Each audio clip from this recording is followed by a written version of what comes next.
What's going on, guys? It's been a very long morning. We have a long weekend and we are taking advantage of it. We're going to take the Brookstone out and go to one of our favorite places to camp.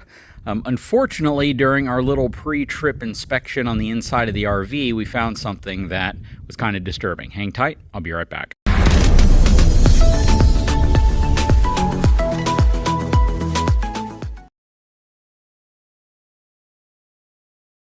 So if you've been watching the channel for, I guess, about a month and a half now, you probably saw the video recently where we found some unexpected guests that were living in our RV. Essentially, we had one rat and a bunch of little babies.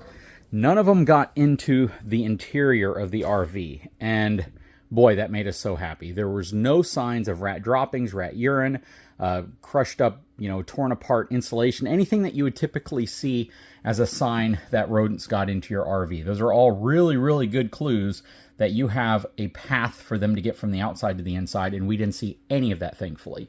A lot of that is due to the fact that when we got the RV, I took a significant amount of time finding every little pass-through that would follow a piece of pipe up and in, and filling it with stainless steel mesh as well as plastic caps. I made a full video on that. If you want more information on that and what I did, let me know. But no rodent got into the actual body living space of the RV. And I've checked every area. Now, the one area that I didn't check, and my wife did, and it kind of startled her, was when she opened up these drawers. So all of these drawers had rodent droppings and rodent urine inside of them. So I pulled all the drawers out. I did a deep clean, and if you want to know what a deep clean is, that's essentially me starting off with a degreaser, getting everything clean and out of it, then going back over it with Lysol, cleaning all of that in and out, and then essentially saturating it with 95 or 96% alcohol, and just really, really cleaning it all out. Once that was done, I took a UV light wand that I have, and I actually put that over it as well, just to disinfect and clean it. And then, before I put them all back in, I made sure that anything in and around the space was clean. Now, you might be asking, how did they get into here, but not into the rest of the RV? And that's a really, really, really good question.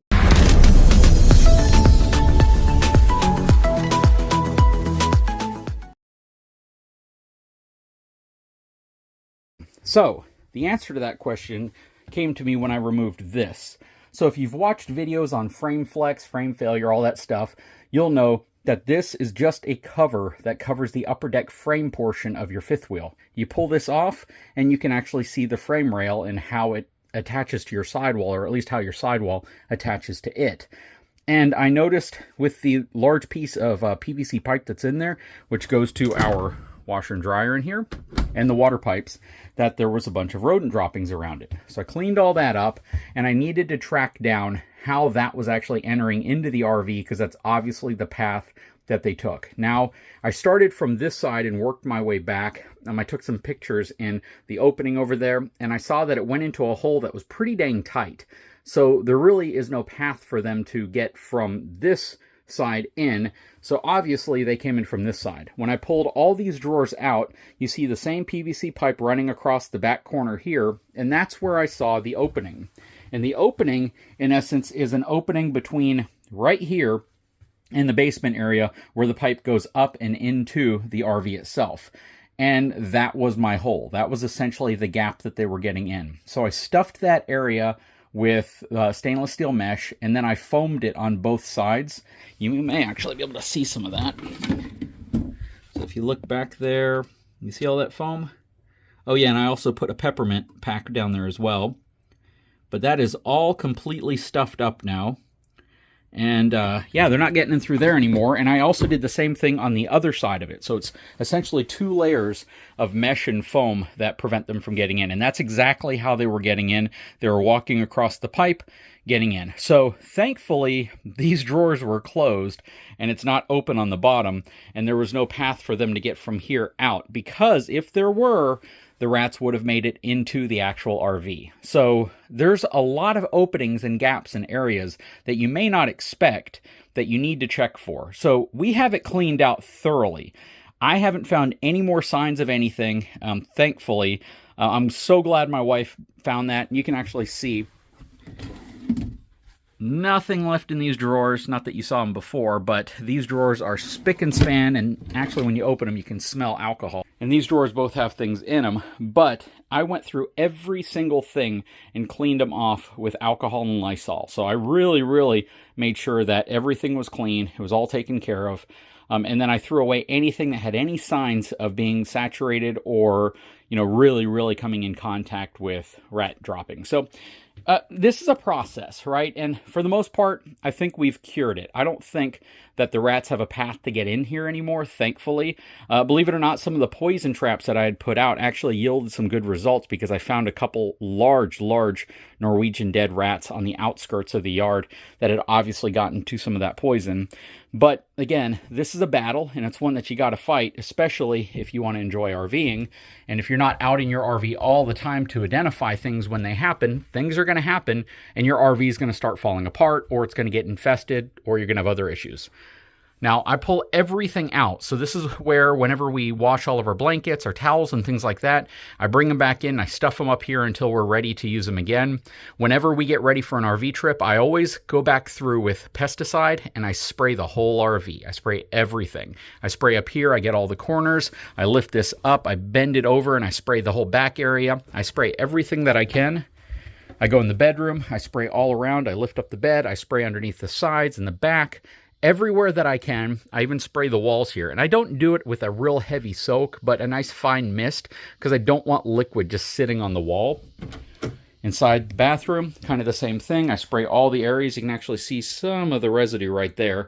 But I spray all around, back inside of everything, because RVs are a really good place for critters to want to live. And not just rats and mice, but also things like squirrels possibly.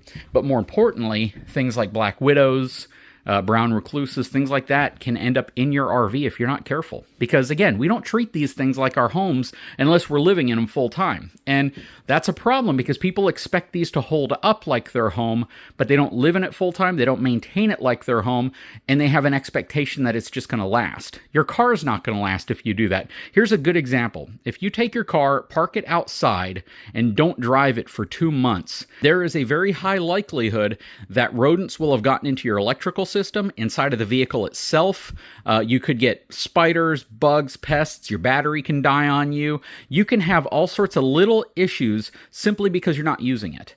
RVs are no different. So as we explore if RVs are truly made well, if you know they're not, and then you choose to buy one, and then you choose to treat it like an abandoned home and not spend any time in it, not really spend any time taking care of it, not exploring things that potentially could lead to issues, well, you don't have a lot of folks you can blame for that when you finally decide to use it and you have problems.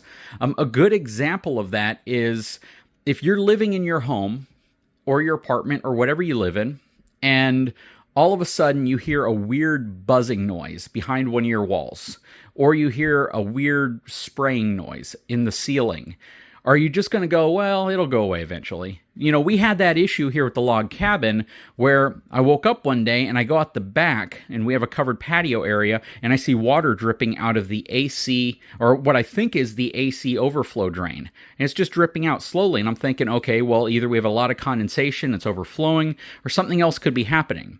And this has never happened before. I've never seen water dripping out of it, even though we've had some really hot summers. The ACs ran a lot.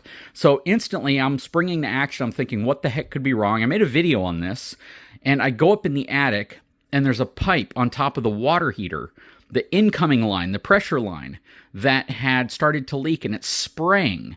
And it's spraying a second water heater next to it, and it's dripping down into the pan, and that's the overflow that we were getting. Both pans were completely full, and water was spraying everywhere inside of the attic.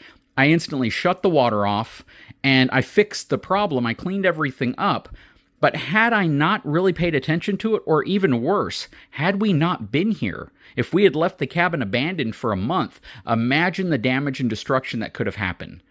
And that is the same thing that happens all the time with RVs. You may not have pressurized water going, but you could have an issue where a small little niche, maybe the manufacturer didn't put enough Dicor, they didn't put enough sealant somewhere, and you have something that is allowing some water to get in. You know, you can blame the manufacturer for that for sure. You can say, you know what, they failed to do their job building our RV properly. You know, yes, it sat in storage for 2 weeks or a month or a year, whatever, but if they had put that on properly from the very beginning, we wouldn't have had this problem. That is true. But if you had gone out to your RV and checked the roof and looked for things like that at any point and identified it, you could have fixed that problem with the $5 bottle of sealant versus having an RV that might need a whole new roof now, or a whole new wall, or all sorts of other problems, mold damage and things like that.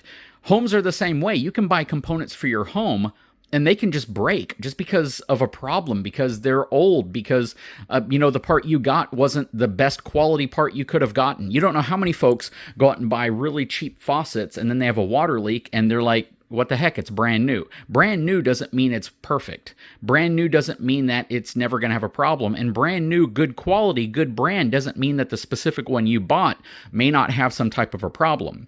Or maybe it was installed incorrectly. Maybe you thought you tightened it, but you stripped it slightly and water's leaking out. Or you didn't put enough Teflon tape. Maybe something like that occurred, and maybe that's what caused the problem. And now you're dealing with the problem, but when you're at home dealing with the problem, it's a lot easier because you see it every single day. In your RV, you may not see these problems until you use your RV. You may even go out and spend time in your RV, but not really pay attention to things. Lord knows, I've been in and out of this RV several times a week, and I didn't notice the rat issue at first. I didn't. You know, it's probably been building up. Shoot, we may have even picked up the rat when we were camping last time in it. I don't know, but it's probably because we have a huge field next to us and that's where they come from. But I did not look for signs until I decided to go try to start the generator, the Onan generator. It wouldn't start. It's a dead battery, so I don't know if I told you all that. It was just a dead battery, and as soon as I replaced the battery, it started right up. But when I popped the cover open, there were rat droppings in there. And then I could hear noises coming from behind the control panel on the Onan generator, and I vacuumed out baby rats.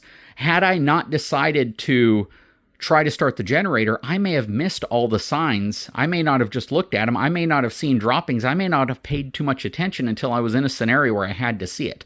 So go out to your RV. You spent a lot of money on it. You probably owe money on it. You're in a scenario now where you're already thinking this thing might be junk. It might be built poorly. Don't add to that by not spending time with it. Don't neglect it. Don't leave it too lonely to where things can happen. Because if you're not dealing with your RV, the environment is. Everything around you is. Pests, rodents, everything else is dealing with it. Weather. You know, all these things can happen. You need to spend time in your RV. When you're done watching this video, if you own an RV and you haven't been out to it in the last couple of weeks, put a note in your head and say, I'm going to go out to it tomorrow. I'm going to go out to it the next time I can, and I am going to go out there with a purpose, and that purpose is going to be to identify things that could potentially cause problems next time we go camping, or just problems in general to an RV that's been sitting in storage. That's what I'm asking you to do. It's a homework assignment. If you already do that, you've already made an A. If you've already done this in the past and this has fixed problems for you or identified problems for you, you're already doing a good job. Matter of fact, if you go out to your RV routinely and you've identified issues that could have led to major issues had you just let them go or had you not gone out to your RV, leave the story below. I would love to hear these stories, and I might share these stories in another video. I'd love to know the story that happened because you went out to your RV and you spent time out there that could have led to a catastrophe had you not. Drop that one in the comment below, or email it to me, or Facebook it to me, or Instagram it to me, and I'd be happy to look over them, and the best stories might actually get read on the channel. Guys, I sure hope you enjoyed this video. We're going to have a great weekend. It's going to be a really, really fun time. We're not going too far away. We're only going about 3.5, 4 hours away, but it's a beautiful area right outside of San Antonio, Texas, hill country.